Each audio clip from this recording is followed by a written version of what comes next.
जय जिनेन्द्र।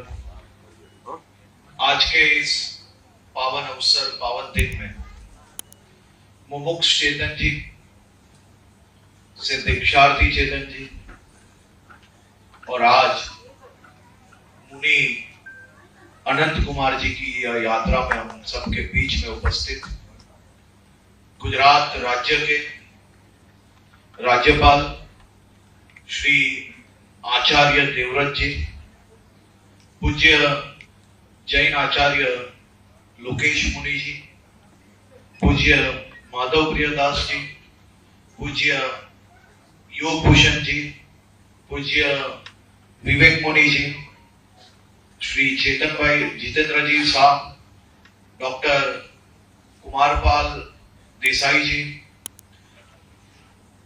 चंद्र प्रकाश जी चोपड़ा एवं यहाँ उपस्थित सभी महानुभाव। सबसे पहले तो आज का ये मंच अपने आप में बहुत ही विशेष मंच है।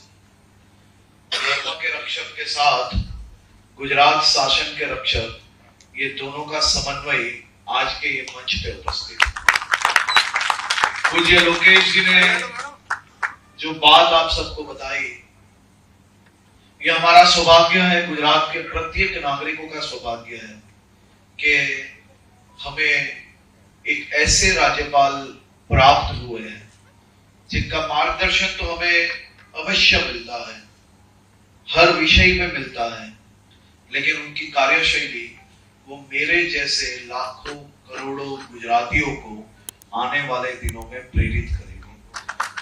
उनकी कार्यशैली में मेरे जैसा युवा शायद उनके जैसा काम आज भी नहीं कर पाएगा। उनका प्रवास ये शायद देश के कोई भी राज्यपाल के साथ अगर आप कंपेयर करोगे तो शायद सबके एक तरफ और हमारे आचार्य देवव्रत जी के प्रवास उनके प्रवास ये समाज की रक्षा के लिए, समाज के विभिन्न विषयों के लिए हमेशा उनका मार्गदर्शन प्राप्त होता है। समाज के बीच में जाना, मार्गदर्शन देना इतना ही नहीं, लेकिन उनकी विशेष शैली से, उनके क्रिएटिव आइडियाज से पौराणिक विचारों को नई टेक्नोलॉजी के साथ जोड़ के रात दिन एक करके तंत्र के साथ खुद ग्राउंड जीरो पे जाना, ये इनकी खासियत है। और उन्होंने मेरे राज्य के कई किसानों का जीवन मात्र नहीं बदला, किसानों का तो जीवन बदला है, लेकिन किसानों के विचार बदलने से राज्य के करोड़ों लोगों का जीवन और उनकी स्वास्थ्य बचाने का सबसे विशेष कार्य उनके मार्गदर्शन में गुजरात राज्य द्वारा चल रहा है। और मुझे विश्वास है कि आने वाले दिनों में उनके ये विचारों को 100% हम लोग ग्राउंड जीरो पे उतारने में सफलता प्राप्त करेंगे। आचार्य देवव्रत जी का मैं सत नमन करके राज्य के गृह मंत्री के तौर पे नहीं, लेकिन ये राज्य के एक सामान्य नागरिक के तौर पे उनको सत नमन करके वंदन करता हूं। मैं आचार्य लोकेश मुनि जी को खास तौर पे आभार एवं अभिनंदन देना चाहता हूं।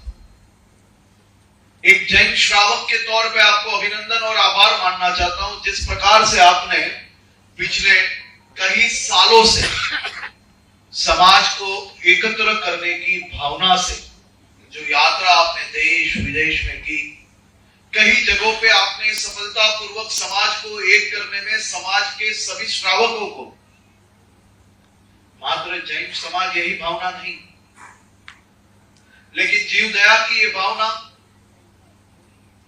समाज में विभिन्न दूषणों को दूर करने की भावना से आपने समाज को एक करने में बहुत ही बड़ी सफलताएं प्राप्त की। लोकेश मुनि जी के कई विषयों पे मार्गदर्शन हमेशा हमें प्राप्त हुआ। आज ये अभिनव दीक्षा का पहला एक बहुत ही उत्तम शुरुआत ये हमारे राज्य के अहमदाबाद शहर से करने के बदल मैं आपका बहुत बहुत आभारी हूं। आने वाले दिनों में मात्र एक ही केंद्र नहीं, लेकिन ये केंद्र देश व्यापियों को प्रार्थना करता हूं कि एक सेंटर से नहीं, हमें सेंटर चारों ओर बनाना है। और ये सेंटर ये मात्र कोई एक समाज के आधार पर नहीं बनने चाहिए। ये सेंटर उसमें सभी समाज के मनुष्य जीव जो भी आए उनके विचार बदलने में, उनको जीव दया के लिए प्रेरित करने के लिए, उनको योग के लिए प्रेरित करने के लिए, उनको शांति दूत बनाने के लिए प्रेरित करने के लिए, सभी समाजों को साथ में लेके ये सेंटर को कैसे आगे बढ़ाया जाए, ये दिशा में हमें जरूर से सफलता मिलेगी। अहिंसा विश्व भारती वो अपने आप में आने वाले दिनों में एक मॉडल सेंटर के तौर पे आगे बढ़े, ऐसी मैं आज शुभकामनाएं देना चाहता हूं। मैं आचार्य लोकेश मुनि जी के कई कार्यों से मुझे अनुभव भी मिला है, मैं कई कार्यों में नजदीक से भी देखे हैं। मैं आज आचार्य लोकेश मुनि जी से एक प्रार्थना करूंगा, हम सबको शांति के मार्ग पे, मुझे ये नहीं पता है कि दुनिया में उससे युद्ध बंद हो जाएगा या नहीं बंद होगा, समाज में बदलाव कितना आएगा, कब आएगा, इसका किसी को अंदाजा नहीं। लेकिन मुझे विश्वास है कि आचार्य लोकेश मुनि जी जैसे संत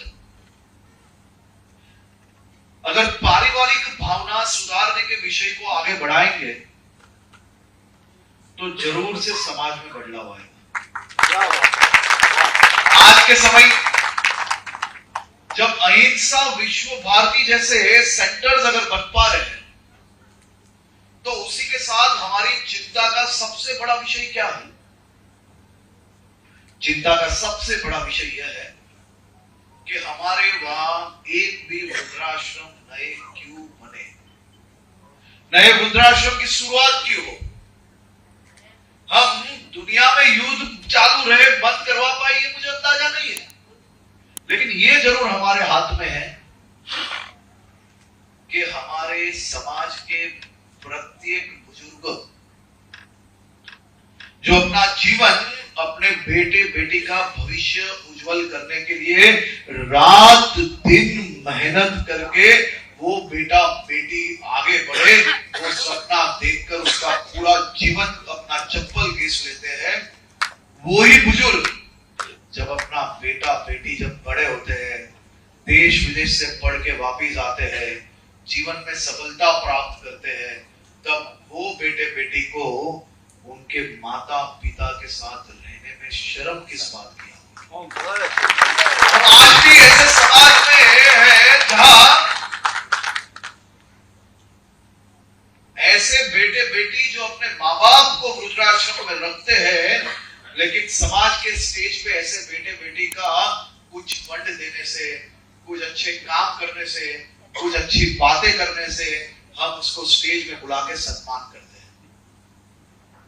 हमें ऐसे फंड की जरूरत क्यों है? सबसे पहले यह निर्णय लेना चाहिए कि समाज के कोई भी कार्य में जो बेटा बेटी अपने माता पिता को वृद्धाश्रम में रख के आए हैं, जो बेटा बेटी अपने माता पिता के साथ नहीं रह रहे, ऐसे एक भी व्यक्ति के फंड की जरूरत समाज के कोई भी प्रोजेक्ट में नहीं। दुनिया को एक करते रहेंगे, लेकिन समाज के कई घर अपने माता पिता को वृद्धाश्रम में रख रहे हैं, हमें सबसे पहले उनको एक करना है, तभी दुनिया को एक कर पाएंगे। कि आप जैसे संत अगर ये विषय को लेंगे तो जरूर से इसमें बदलाव आएंगे, और ये बदलाव समाज के लिए बहुत ही आवश्यक है।